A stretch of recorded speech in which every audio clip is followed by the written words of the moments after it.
Thank you for joining me here today. To start off, a few China-related stories. The country's property sector worsened in November as negative home buyer sentiment and indebted developers drove down sales and investment. And the broader retail sector activity missed forecasts as well. This is suggesting more support is needed to shore up demand. Here's the report. China may need to do more to support its economy after data showed its post-health crisis recovery was patchy. Figures out Friday showed the country's struggling property sector worsened again in November. The dual problems of negative home buyer sentiment and debt-hit developers drove down sales and investment.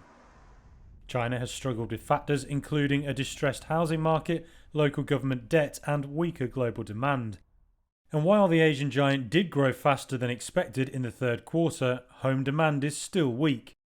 A range of policy support measures has improved things only modestly, raising pressure for more stimulus. Analysts warn different parts of the economy are running at different speeds. Friday's data showed China's new home prices fell for the fifth straight month in November. Property investment was down close to a tenth on the year between January and November. Industrial output did grow 6.6% last month year on year though, much faster than in October and ahead of expectations. But analysts struck a cautious note on the improving output data. They warned factory gate deflation deepened last month and that a full-blown economic recovery was some way off. The inconsistent recovery has pushed analysts to warn China may fall into Japanese-style stagnation later this decade without more support measures. This week, top leaders said they would step up policy adjustments to support economic recovery in 2024 with a focus on boosting domestic demand. Sources further told Reuters that Chinese leaders agreed this week to run a budget deficit of 3% of gross domestic product next year, and other fiscal support may be covered by off-budget debt. The deficit figure is lower than this year's revised 3.8% target and suggests Beijing wants to maintain fiscal discipline. But the option to issue off-budget sovereign debt gives it flexibility to step up stimulus to maintain stable economic growth. China-founded Shein has raced into the fast fashion industry and is dominating other companies considered pioneers in the market. E-retailer Shein accounted for nearly one-fifth of the global fast fashion market last year and made about $23 billion in global revenue. This is according to Core Site research. And it outpaced fast fashion predecessors H&M and Zara. Analysts believe the key to Shein's strategy is working with a network of largely China-based suppliers who accept small initial orders and scale up based on demand. And the ultra-flexible supply chain is a fundamental difference in terms of business model compared to H&M and Zara. H&M and Zara still largely have to predict what shoppers will want. And Shein, by the way, which operates mostly entire online, is expected to go public next year. And Taiwan's upcoming presidential and parliamentary elections in January highlight the generational shifts over the island's relationship with China. Here's the story. As Taiwan prepares to vote in the presidential and parliamentary elections next month, polls reveal deep divisions between generations towards its relationship with China. At this government-run veterans' care home in northern Taiwan, this former soldier's chest tattoo of the island's flag carries the complexities of those ties. Wang Zhiquan, who is 93, joined the Chinese army when he was only 13 and holds tragic memories of war. I still dare not watch the news when I watch TV. War is cruel and cold. When I started serving as a soldier, people were forced to enlist during the civil war between the Kuomintang and the Communist Party. When they couldn't catch adults, they would catch children. Defeated in the Chinese Civil War, the nationalist Kuomintang government fled to Taiwan 7 odd decades ago, but no peace treaty was ever signed to end the war.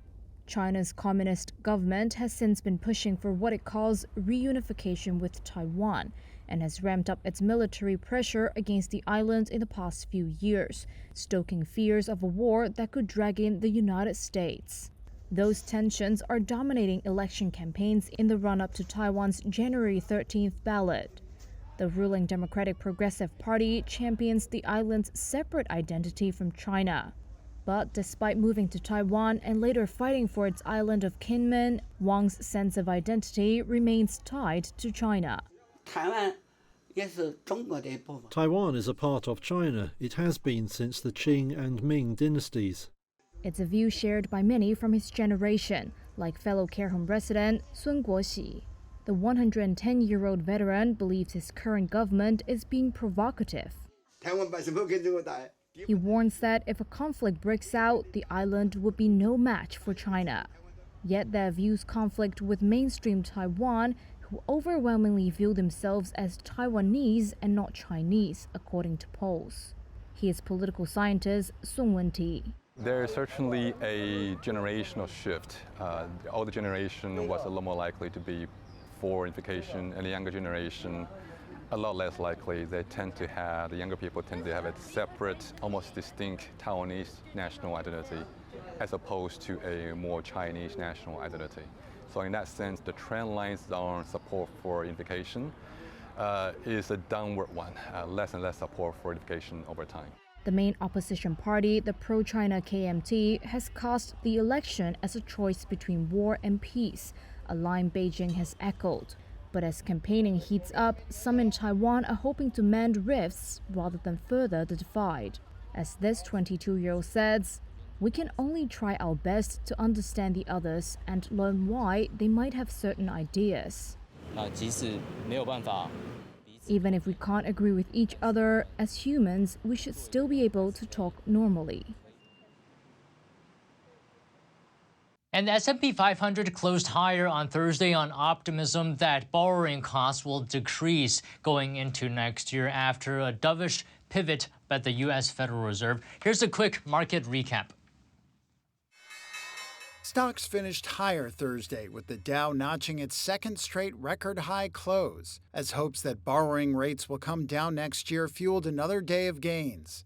The Dow rose about 0.4%, the S&P 500 added about 0.25%, and the Nasdaq slightly less than that. Following this week's Federal Reserve policy meeting at which interest rates were held steady, market participants see the first rate cut coming in March, according to the CME FedWatch tool. But Landsberg Private Wealth Management's Chief Investment Officer Michael Landsberg doesn't think this will happen until later in 2024. I'm thinking you're going to get 3 cuts next year, but realistically to me, if you see a cut any earlier than June or July, it may be because we went into a worse recession than people have been expecting. I mean, really the reason to cut rates is to get the economy kind of moving and stimulated.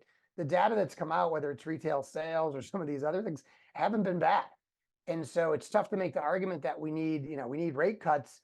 Data out Thursday showed retail sales rose in November when a decline was predicted, though October's number was revised lower. Stocks on the move included Adobe, which fell 6% after the Photoshop maker forecast annual and quarterly revenue below estimates, and Moderna, which jumped 9% after an experimental messenger RNA cancer vaccine it co-developed with Merck significantly cut the chance of recurrence or death from melanoma when paired with Merck's Keytruda drug.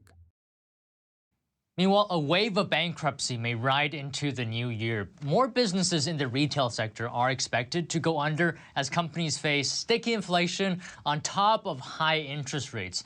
Nearly 600 U.S. corporations have filed for bankruptcy so far this year, according to S&P Global Market Intelligence. This is the highest since the pandemic started, and companies selling non-essential goods and services like Bed Bath & Beyond top the list of bankruptcies with 76 filings. Some analysts expect retailers will continue to struggle, which is why some predict we will see more merger and acquisition deals next year. This is as companies fend off bankruptcies. And the U.S. Federal Reserve has made its final call on interest rates in 2023 and offered some clues about where they see the U.S. economy headed in 2024. Here's a look at what you need to know in the new year. The U.S. Federal Reserve charting a steady course amid promising economic data heading into 2024. Today, we decided to leave our policy interest rate unchanged and to continue to reduce our securities holdings. Given how far we have come, along with the uncertainties and risks that we face, the committee is proceeding carefully. Fresh data from the U.S. Bureau of Labor Statistics showed inflation continued to cool year over year in November. That means price hikes have slowed at the grocery store and elsewhere, and households have finally seen some relief.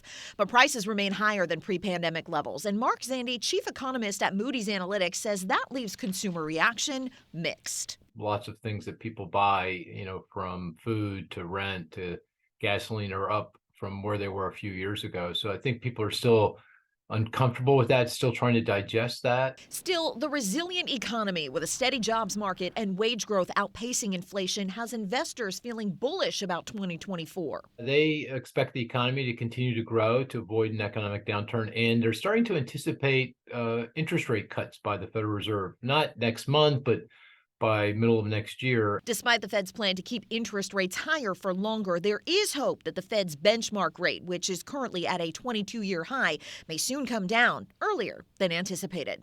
The U.S. budget deficit has hit a record high for November as government spending far outpaced revenues. The Treasury Department reported a jump in November from a year earlier. The deficit came in at $314 billion.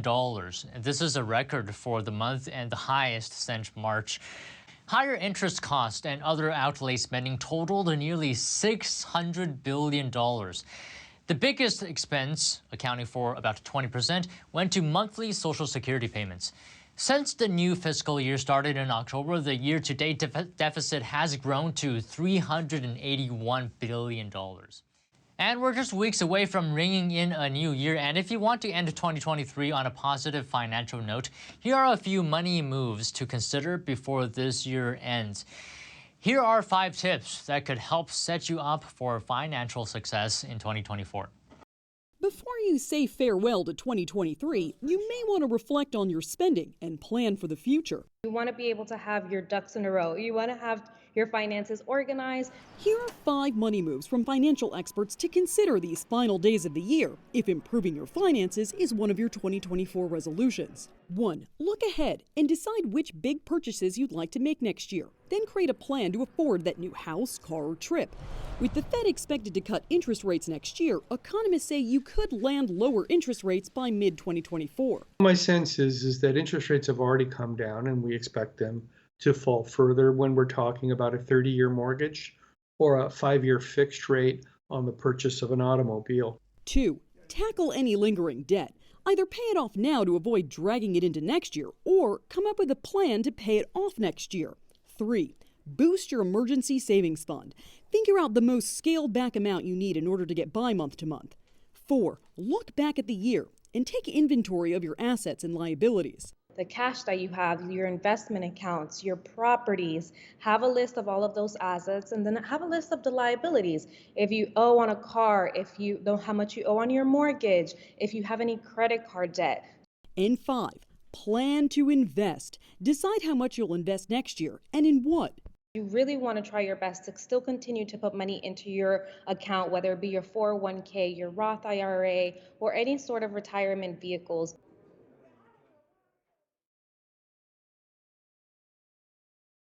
A new report is projecting that social media platform X will fall short in ad sales for 2023 by millions of dollars.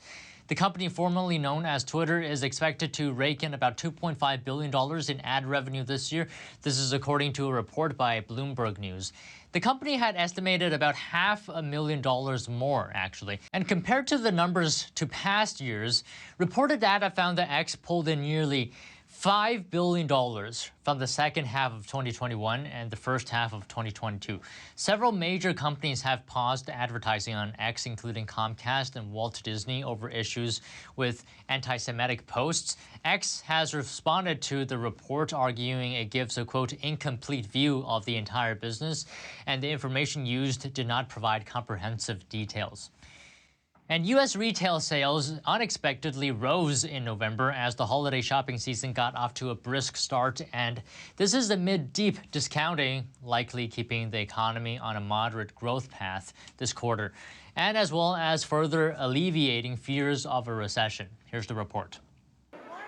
The holiday shopping season got off to a surprisingly brisk start last month. That's according to the U.S. Commerce Department on Thursday, which reported strong retail sales in November, which should keep the economy on a moderate growth path this quarter. Sales climbed 0.3%. Forecasters had predicted a loss, though sales in October, already negative, were revised even lower. The rebound in November underscored consumers' resilience thanks to a strong labor market and cast doubts on financial markets' expectations for an interest rate cut as early as next March. The Federal Reserve held rates steady on Wednesday and signaled in new economic projections that the historic tightening of monetary policy undertaken over the last 2 years may be at an end, and rate cuts are likely coming in 2024. Sales increased 4.1% year-on-year in November, though the pace has slowed from earlier this year as households adjust to higher borrowing costs and prices. Growth appears sufficient to ward off a recession. Retailers have been offering big discounts heading into the holiday shopping season to attract customers, while lower gasoline prices also freed money for spending elsewhere. Among the retailers experiencing the strongest sales were restaurants and other food sellers, as well as furniture stores.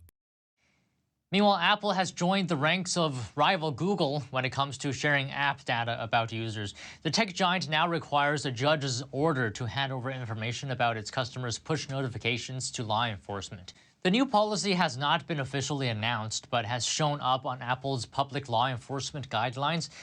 An Oregon senator said Google and Apple are in a unique position to facilitate government surveillance, since they have this information on how people are using apps through push notification data. The senator commended Apple for also requiring court orders for the information. Is the world going to move away from fossil fuels? That's the agreement that came to at the COP28 Climate Summit in Dubai. Let's take a closer look. We have now reached the end. For the first time in history, countries have expressed a desire to end the oil age. The COP28 Accord from the summit in Dubai calls for transitioning away from fossil fuels. Key players, including conference president Sultan Al Jaber, say it's historic. You delivered. This is a sea change moment. I think this is a global turning point. Fossil fuels phase out! Some remain dissatisfied with concessions allowing for the use of tech such as carbon capture to keep greenhouse gases out of the atmosphere. But striking a deal was by no means a foregone conclusion. Here's a look at how the COP28 deal got done. I promised I would roll up my sleeves. Before the conference, COP28 President Al Jaber was pilloried by environmental activists as untrustworthy. He runs the United Arab Emirates State Oil Company. But he didn't want to oversee a failed conference. Before it started, his office pumped up climate initiatives, like an EU and US-led declaration by nations to triple renewable energy capacity by 2030. The urgency of this moment is clear. And a US-China cooperation agreement reached in November. Sources say getting a deal took deft maneuvering by the conference host, as well as back-channel diplomacy from the top envoys of the world's biggest polluters, the US and China. Al Jaber intentionally stirred the pot, sources say. His approach was to put out deliberately provocative drafts for a deal that forced negotiators to reveal the outer limits of their positions, then find common ground. On December 11th, Al Jaber's draft deal outlined a broad menu of options that countries could, not should, take to fight climate change. Those options ranged from carbon capture to reducing fossil fuel use or cutting subsidies. Missing was any mention of a phase-out. That sparked outrage, including from small island nations. We will not sign our gift certificates. It is our very survival that is at stake. While scores of countries came to Dubai wanting language around phasing out fossil fuels entirely, it was something oil group OPEC particularly opposed. But the outrage expressed at the summit was the desired effect, according to one source, who said the move made clear where people stood. Mr. Kerry. The presidency then took meetings into the early morning hours over the next days. We're going to work.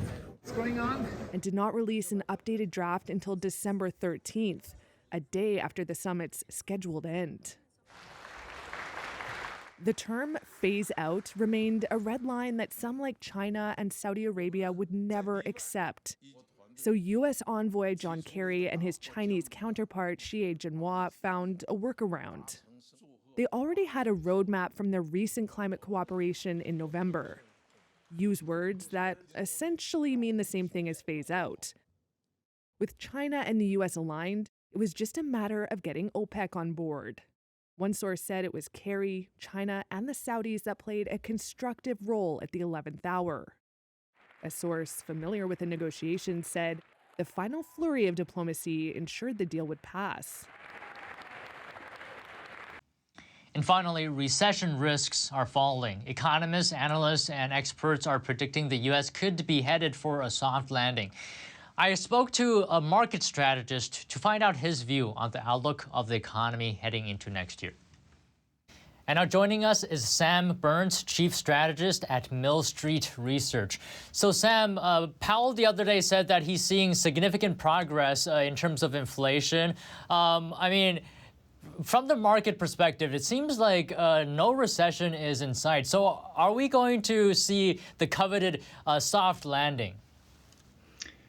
I think something pretty close to it. I think we're almost already there now. If we're, the inflation rate, if you account for the lagged housing data, is already close to 2%.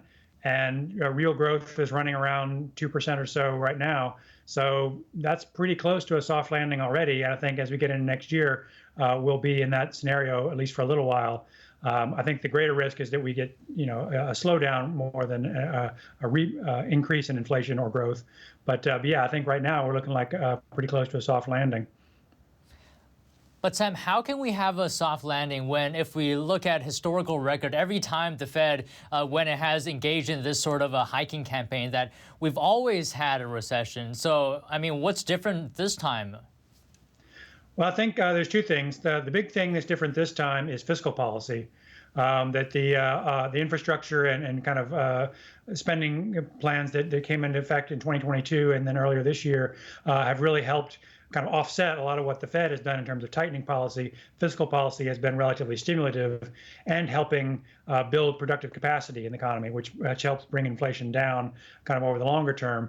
The other thing is that it has actually happened before, just not often. It was the last time was about 30 years ago in 1995. There was an aggressive rate hike campaign in 1994, and then the Fed cut rates a few times in 95 as we got kind of a soft landing, and then the stock market did very well then as well. So I think some people may be actually looking back at that period as a comparison potentially.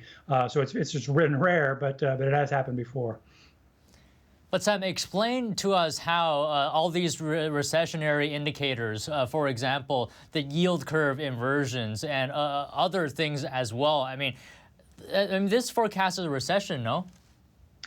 The yield curve traditionally has. I think this time it's been sort of skewed in some ways, in part by the fact that the Fed did raise rates so quickly that it basically ran faster than the markets, could move, in the sense of the long-term yields were not going to rise that fast. And I think also the fact that, like I say, fiscal policy has offset a lot of what is happening with monetary policy, and the rest of the world has not been a source of growth either. So inflation pressure isn't coming from Europe or from China, as it has in some cases in the past. So I think that the fact that the U.S. is sort of unique in this regard, in terms of how we proceeded this cycle post-COVID, has helped balance out what the Fed has been doing relative to past cycles.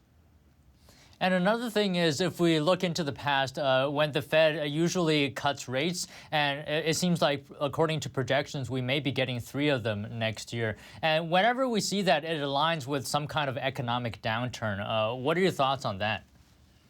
No, you're right. In most cases, the Fed has kind of waited for something closer to recession or a crisis to happen and then cut rates, as a kind of a crisis response almost, rather than trying to reduce rates more proactively or ahead of time as the economy slows, inflation slows down. Like I said, the last time that really happened was 1995, but 2000, 2008, All these periods that we've had more recently have been much more driven by crisis events and recessions rather than kind of preemptive moves that we're talking about potentially happening in 2024. So it is rare. But like I say, I think there is a very different cycle this time post-COVID than what we've seen in the last 30 or 40 years. And I think that's why the Fed is behaving that way. And just the fact that the unemployment rate has not had to rise and inflation has come down already anyway. I think that's really kind of changed the Fed's view a little bit on what they have to do to keep inflation down. But here's a question for you. Why would the Fed cut rates when the economy is working well, inflation is coming down? What's the incentive to cut rates? I mean, does the Fed know something that we don't? I think in some cases what they've basically found is that their view on real rates, meaning rates adjusted for inflation, have been high right now. I mean, the nominal rates, 5.5% on the Fed funds rate, is quite high relative to a 2 to 3% inflation rate. And so I think they realize that that's quite restrictive and will slow the economy down, going forward if they keep it too high for too long. And so I think they're trying to kind of balance the risks of being too tight, which is potentially a concern, versus easing too early. I think they've now kind of come to the view that inflation is unlikely to reaccelerate, and therefore that they don't have the risk that the cutting rates would have to reignite inflation. I think inflation is going to come down by itself thanks to supply chains and other things getting better. So would you say if there's any change in fiscal policy that we could have a recession next year maybe? Yeah, I think the risk really is that fiscal policy becomes much more restrictive, that the federal government starts to do cost cutting, kind of deficit reduction, and really cuts back on spending or tries to curtail some of the plans that are in place now that are helping build infrastructure and manufacturing. So that would be the risk, is if fiscal policy becomes much tighter while monetary policy is also relatively tight. Those two things happening together are actually what has tended to cause recessions in the past. The fact that we've had monetary policy being tight and fiscal policy being looser has helped balance things out. And so as long as that continues, we're probably okay. If fiscal policy gets tight also, that could be a problem. So final question, what's your base case for 2024 when it comes to recession? I think we probably can avoid a recession in 2024. I think growth will be decent, but not spectacular. And I think inflation will come back down. So I'm thinking something closer to a soft landing, at least for the first half of the year, and then we'll have to see what happens politically as we go into the second half of the year. But I'm thinking moderate growth for 2024, no recession. All right, Sam Burns, Chief Strategist, Mill Street Research. Thank you very much. My pleasure. And thank you so much for watching NTD Business. That's all the stories we have for you today. See you next week.